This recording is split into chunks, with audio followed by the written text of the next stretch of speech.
know, and so you do feel guilty, and you feel like, well, what if I could put just a little bit more, a little bit more. And then for me personally, it messes with my health, mentally and physically. And so it's just, that is the torn for me, is it my mental and physical health, or is it this drive that I have, this overdrive to be the best and to, know everything that I'm supposed to know, and maybe even more than I'm supposed to know. That way I can adequately do my job. And I say you agree with that? Yeah, I agree. I mean, mine's definitely the guilt. If I'm not working, I feel guilty about it. But mine's more like the family. We do family dinner every Sunday night. And like last Sunday, I go to dinner, and like the whole time I'm there, all I can think about is I need to be studying right now. I need to be doing this. I need to be doing this. I should be doing this. All schoolwork. And then I start thinking about that and realize that this is what I'm thinking about. Well, I need to be spending time with my family. This is supposed to be our quality family time of the week. So then I start feeling guilty for that. Because I'm not focused on the family time that my mom sets aside once a week for us. And I'm like, okay. So then I start feeling guilty for that. And it's just a vicious cycle. Like, I feel like I either abandon my family and friends, then I feel guilty for that. But if I do take the time out and like literally make time for them, I feel guilty when I'm not studying. Or I feel guilty after the fact. For not studying and not learning, not pushing myself that extra, step to do it. To overachieve, to go the extra mile. It's like, well, do I take a B minus instead of striving for that A? Yeah, it literally is. And I can't take it. Like, I almost broke, like, I turned in one of my projects the other day in class, and I looked at my teacher, I was like, I really don't want to turn this in to you. And she's like, why? I said, because this is not my best work. Like, she was like, well, do you need more time? I said, no, but there's a very good possibility that over the weekend I'm going to redo the whole entire project and then turn it into her, because that wasn't my best work. And she's seeing my best work. And she's complimenting my best work. And it was really bothering me the entire class period. I think that's the good thing about like the school I go to. The professors are very understanding because it's an online school, and they realize, I think most professors in general are understanding with it because they know that you have work, families, health issues, and they'll give you that time, and I'm very fortunate to have that. Just any issues that arise, I've had a good record with that. I've never had, no, this is when you have to do it, and this is when it's due. I don't care. I'm very grateful to have that. God brought something to me about the difference, because she is online and I am in school. And it's very small classes, so my professors get to know me personally, and she triggered me to think that I take that on too, because they know who I am and they know what I can do. So that leaves me feeling guilty as well if I don't perform to that standard that I've set myself to, because my professor knows what I can do and knows what I'm possibly capable of doing. And so I carry that too, I think. If you have to attach a feeling to that, what would the feeling be? It's anxious. So when you don't produce your best work, it still produces a negative feeling for you. Right, because my professor knows me personally.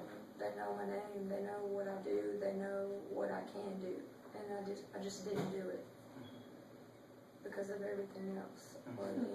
So. It's like you're disappointing them. Are you disappointing you? Yes. Okay. Oh yeah. Oh yeah. Anytime I don't strive to do what I'm supposed to, I know I can do, I disappoint myself. So, Oh no. you have something you want to I was going to say making A's even makes me anxious because then it sets the standard for the next semester. Yeah. A pressure and a goal for yourself, and semester, this is now what I'm I'm going to reach, and nothing else is acceptable. Yeah, so maybe 2 minutes of joy, and then it's like, okay. 3 hours Next of semester. study. Next semester, yeah, that's exactly I'm in all what those. happened. Okay, next semester. That's exactly what I did last semester. Always alright. Moving on. Next. Now we make next Right. next So semester. it seems like, whether you pre doing the work, there's some guilt or some anxiety about, how much work I'm going to do, or, my responsibilities. And then because of that, those feelings, it kind of hinders your productivity or the work, the level of work that you do, which causes disappointment. And then for you, you're saying even when I make an A, there's still, it produces this pressure or anxiety to keep the bar to that standard. Right. So you started off by talking about time management, finding time between different responsibilities and stress.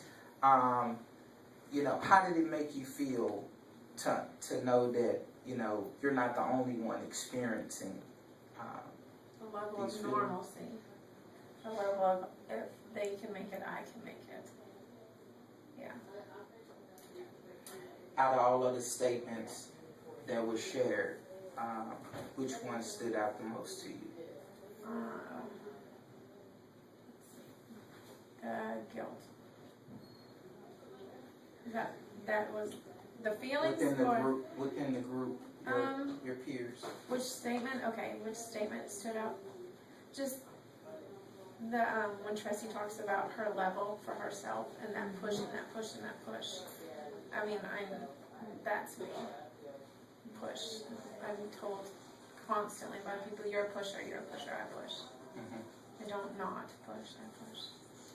What would you say to Tressie since that statement she made? I would say, little baby. Chill out. Move to Florence. Relax. She can't live with me. Quit this job. So you were telling me to chill out. Yeah, I know, right? Well, I forget to drink a gin for both of us. No. Are you telling her that, or are you telling you that? No, I'm telling her that because I know her capabilities. Yeah.